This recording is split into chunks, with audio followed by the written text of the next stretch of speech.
Aujourd'hui, c'est une vidéo un petit peu différente où j'avais envie de vous partager une lecture, un conte écrit par mon amie Marie Ribel.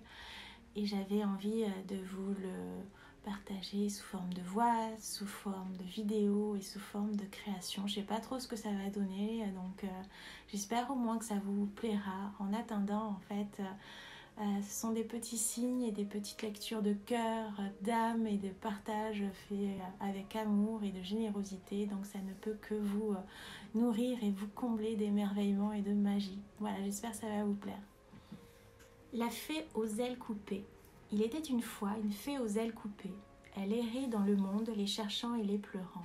Mais elle avait beau parcourir chaque paysage et chaque région, elle avait beau parler à bien des gens, elle avait la douloureuse sensation que ses ailes s'en étaient allées et que jamais elle ne les retrouverait. Les joues pleines de larmes, le corps épuisé d'avoir tant marché, les mains écorchées à force de fouiller les ronces et de soulever les rochers, la fée se laissa tomber sur le sol et faillit presque abandonnée. Mais une fée avec ou sans elle restera toujours une fée. Et son cœur est l'écrin d'une magie que même elle ne peut soupçonner, tandis que le soir tombait et que la nuit glaciale enveloppait le corps et l'âme souffrante de la frêle créature, un ange descendit du ciel et vint à ses côtés. « Bonsoir, petite fée, je suis heureux de te retrouver. Mais qui es-tu » demanda-t-elle troublée. « Je suis un frère des étoiles, un ami que tu as longtemps côtoyé, mais aujourd'hui tu te sens si mal que même de ton cœur tu t'es coupé. Et tu as oublié. » « Oublié quoi ?»« De t'aimer. » lança l'ange presque en riant, comme si c'était une évidence, et devenait dans sa bouche même une célébration. Mais la fée n'était pas d'humeur taquine et ses yeux perdaient peu à peu leur reflet. S'aimer ? Elle n'osa même pas relever cet affront, cette invitation si compliquée, cet élan du cœur qu'elle n'avait pas su donner. Elle garda silence. À quoi bon essayer de discuter ? La fée, ignorant l'ange et s'enfonçant plus encore dans sa propre obscurité, ne parvenait plus à percevoir la beauté, celle qui, heure après heure, florissait de milliers d'étincelles sur la tenture étoilée, qui faisait vibrer l'astre lunaire d'un doux reflet argenté et qui guidait ceux qui levaient les yeux plutôt que les baissaient. Mais la lumière, à son regard, portait un voile brumeux et la fée ne voyait plus que par le vide qui l'habitait, par ce manque, par son bout d'aile qu'on lui avait arraché et qui faisait ployer sa volonté. C'était si douloureux qu'elle se mit à pleurer, à vomir, et même ainsi la noirceur ne voulait plus voire pas sortir. Voyant ça, l'ange posa ses mains sur les deux membres amputés de la fée, comme de pansements, un baume de douceur venant soulager sa douleur. La fragile créature entrouvra les yeux et découvrit, avec surprise, un chemin apparaître devant elle qu'elle n'avait jamais encore exploré malgré ses errances. Mais qu'est-ce que cela ? demanda la fée, très abasourdie. Tu ne pourras le découvrir qu'en l'empruntant, n'est-ce pas ? N'aie pas peur. À chaque pas, je t'accompagnerai. Vas-y, essaye. Il l'encouragea. La fée hésita et puis, avec la présence de l'ange, la rassura. Grimaçant de douleur, elle se releva, puis s'engagea sur le sentier qui menait vers la forêt. J'ai peur d'aller là. Je sais. Mais n'avais-tu déjà pas peur quand tu étais là, par terre, recroquevillée ? Je sais, et puis, tous les jours passés, la peur sera toujours là, quoi que tu fasses. Ça fait partie de tes émotions. Elle fait partie de ton humanité. Mais l'important, c'est de la maîtriser. Tous deux avancèrent. Il faisait froid. La fée frissonna, l'ange lui conseilla alors de se pencher en son cœur, car, à l'intérieur, un grand feu y brûlait, près duquel elle pourrait se réchauffer. Mais la fée, encore une fois, ignora cette invitation subtile à se regarder. Venant partout de la forêt, des cris, des hurlements et des gémissements résonnaient. La fée sentit une violence et une confusion l'entourer, à tel point qu'elle resta alors paralysée. Ses jambes ne voulurent plus avancer et elle crut que sa tête même allait exploser. « Mais qu'est-ce que tout cela? Tous ces bruits, stop! Ça suffit !» Elle hurla. De désespoir même. Si tu entres en ton cœur, tu percevras le calme, le silence, la sérénité retrouvée. Va les chercher. Mais je ne fais que ça, se lamenta la fée. Je ne fais que ça, chercher, chercher, chercher. Une colère alors surgit d'elle, explosant tel un volcan, si haut et si fort que tout à coup le brouhaha s'interrompit et la forêt se tut. Une fois la fée calmée, on n'entendit plus que sa respiration haletante. Allez, reprenons. Comme si rien n'était, et puis d'un air visiblement satisfait. Il y a des souvenirs qui ont besoin qu'on les sorte de leur cage. Un peu comme tu viens de le faire là, avec cette potion de rage, glissa-t-il innocemment. La fée lui lança un bref coup d'œil. Avait-elle compris la subtilité de ce qu'il venait énoncer? Sa fatigue était toujours aussi pesante, mais étonnamment, elle sentait sa poitrine plus légère.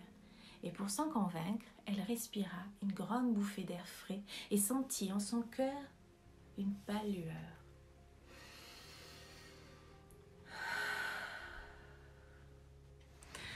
Devant elle vint un premier reflet orangé qui vint caresser le monde. Le soleil n'était pas loin de se lever. Non mais je rigole parce que ça fait plusieurs fois que je reprends en fait cette phrase. Pour moi c'était très difficile. J'arrivais pas à la dire. C'est compliqué. J'essaie de vous faire des effets mais en fait je sais même pas si vous allez écouter la vidéo jusqu'au bout. Si oui en fait vous likez et vous me faites un petit commentaire si vous n'êtes pas trop perturbé. Mais j'essaie de faire un truc un peu sympatoche. Voilà, avec le peu de moyens que j'ai. Reprenons. Donc, j'en étais à... Coupure, parenthèse fermée. Reprenons, concentration. L'ange et la fée. L'ange et la fée, après un moment à marcher, arrivèrent au cœur de la fée. Au cœur de la fée, je garde, et au cœur de la forêt surtout. Ils arrivèrent près d'un autel de bois et de racines, sur lesquels étaient inscrits des symboles d'un autre âge. Sur le dessus était posée une plume aussi blanche que l'âme d'un nouveau-né. Qu'est-ce que c'est? Un cadeau du ciel. Pourquoi s'étonna l'innocente créature? Parce qu'il l'a posée là, dans l'intention de l'offrir à celle qui ferait l'effort de venir jusqu'ici et de cheminer là. Va, prends-la. Vas-y, cette plume t'appartient. La fée s'approcha timidement. Elle avait peur de souiller cet objet sacré de toute la tristesse et du manque d'estime qu'elle ressentait. Mais l'ange, toujours à ses côtés, l'encouragea à tendre la main. La fée ramassa donc la plume et tout à coup, le soleil naquit sur le monde, dissipant les brumes. Sa lumière vint bénir la fragile créature qui se laissa alors bercer par la chaleur bienfaisante. Et pendant un instant, elle resta là, immobile, réceptive. Quand elle rouvrit les yeux, elle vit un bout de soleil se détacher du ciel et descendre vers elle. La boule de lumière puissante ne brûlait pourtant pas et ne l'aveuglait pas. Elle venait juste réchauffer l'âme de la petite fée. La boule de lumière entra en elle, absorbée par son ventre. La fée ressentit alors une vive douleur, comme si elle était déchirée de l'intérieur. « Fais confiance », la rassura l'ange. Doucement, la douleur fit place à l'apaisement. La lumière venait débusquer chaque part d'ombre dans le ventre de la fée. Rien ne pouvait lui résister. Elle éclairait et réchauffait chaque recoin, ranimait tout ce qui dormait, tout ce qui s'éteignait, pensant, soignant, guérissant, ramenant de la vérité là où il en manquait. Le travail de la lumière fut long, mais la fée tena bon. Le feu sacré avait pris tout l'espace dans son ventre, nettoyant et purifiant.